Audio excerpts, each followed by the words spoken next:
This Friday, day of agony. The arrest of Jesus occurred during the night between Thursday and Friday. During the night, it was illegal for them to hold court at night. Jesus is condemned to death. What a day of tragedy and mystery. There had never been a day in history like this. Christ's preliminary trial was between midnight Thursday and daybreak on Friday. He was brought before Annas, the political diplomat, first, and then taken to Caiaphas. Christ's composure before Caiaphas was remarkable. He held his peace. How majestic was his silence. He left all of vengeance unto the Father. Peter said he would die for Jesus, but he distanced himself from him. When he needed him the most, Peter denied not knowing him. That took place before daybreak. While Peter was denying Christ, he was being spit upon. He was being mocked. His beard was being plucked out and turned over to the soldiers to be abused. They took the palms of their hands and hit him in the face, blindfolded him, and asked, "Who hit you?" The God-man who created everyone and everything was asked. He could have called every name and told them every evil thing, sin, and thought that ever had, but he kept silent. They put a crown of thorns on his head and thrust it down into the skull. He was led like a sheep to the slaughter, but he opened not his mouth. Let as a lamb surrender ourself. The 9 words, the phrases that follow are like a string of priceless rubies. His death was voluntary. He was led, not forced to the cross. He let himself be afflicted. Love's strong cords drove him there and held him tight. His death was vicarious as a lamb. The forgiveness of God was transferred through the laying on the hands of the guilty placed on the unblemished lamb. The lamb died for the sins of another, so the other could go free. That covered their sin until the perfect lamb came, and their sin was placed on him, and we go free. His death was vicious to the slaughter. Every other lamb was killed quickly in the fastest way to avoid as much pain as possible. The shame, the indignities, and the brutal assaults heaped upon God's Lamb without any consideration of his feelings. No wonder nature surrounded the cross with a robe of darkness. Silent as a sheep, the silence of self, because of who he was and what he was, the pangs of suffering penetrated his heart. He identification as a sheep. Jesus is often called the shepherd, but this is the only time his name is sheep. He is both just and he is priest and sacrifice. God and man, he dies as a sheep. His humiliation before his shearers is dumb. Sheep are sheared and shudder when their coats are taken away. Strip the sheep of his covering. Jesus came before his shearers who stripped him, even gambled for his possessions. His enemies stripped him of his clothes to die naked, exposed to the cold and the shame. Nakedness is a type of sin's wretchedness. Naked comes to Jesus to be clothed. Sheep give their wool that others may be dressed. The clothing others wear revealed their sacrifice. The humiliation, the shame, and the stripping of the Savior provides the warm eternal robe of righteousness and salvation for all mankind. His self-abnegation, he opened not his mouth. What a glorious victory over shame. A sheep does not struggle against his shearer or one who kills him. the silent submission before the Jewish rulers, Jesus held his peace. Facing Pilate, he said nothing. Before Herod, he said nothing. When they came to get him in the garden, the soldiers fell backwards to the ground. One word from him, and they would have all died. But it pleased the Lord to bruise him. We shrink from the slaughter.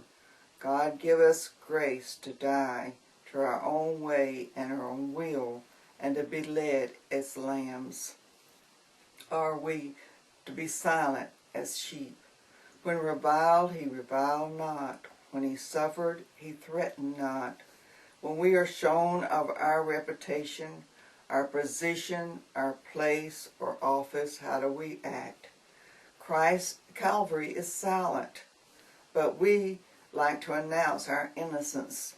We love to fight, to argue, and claim our rights. Jesus held his peace.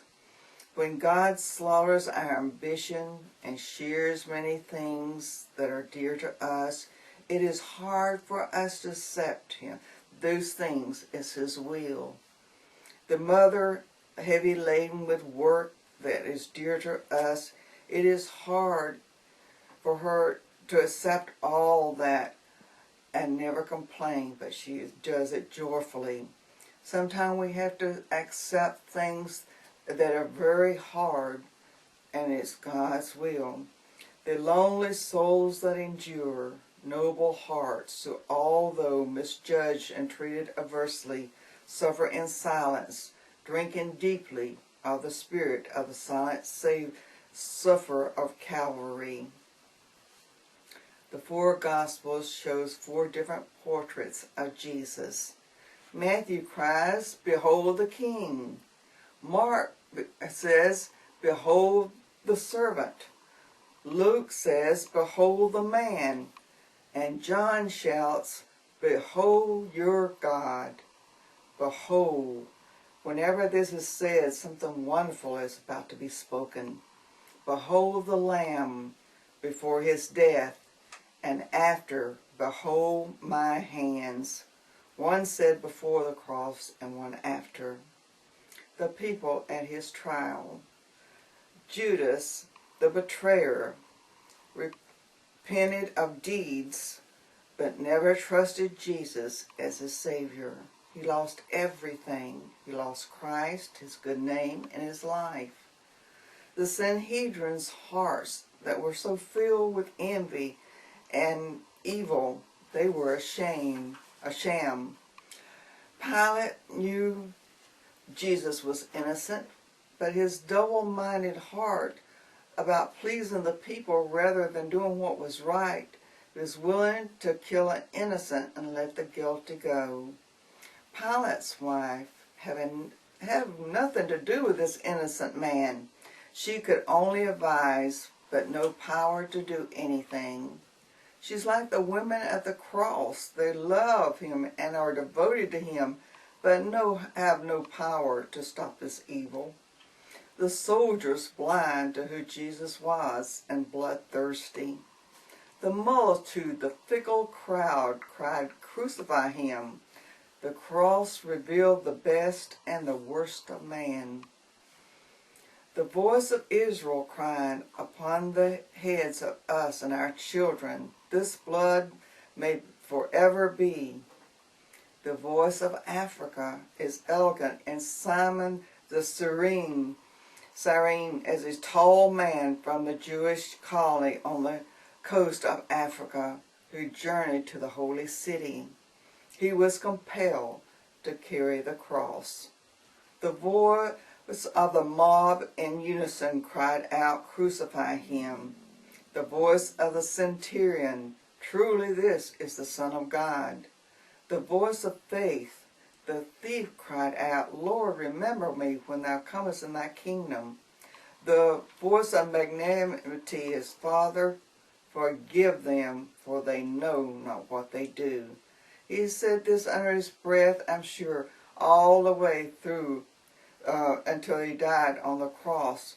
If he'd not, God's wrath and judgment would have poured out immediately. The first words we hear from the cross is, Father, forgive them, for they know not what they do.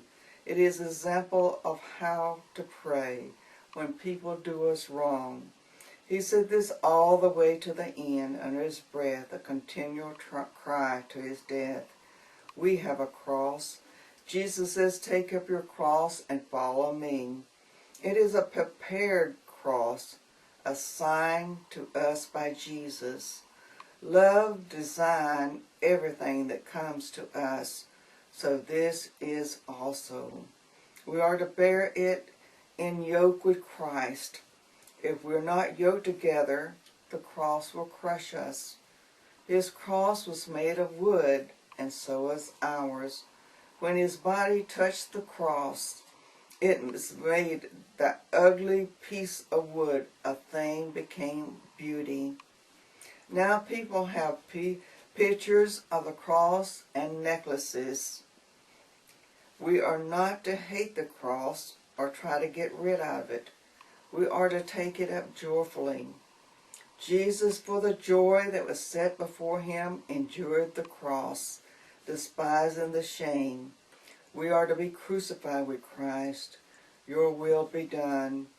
God has given us his power, presence, and his love to help us.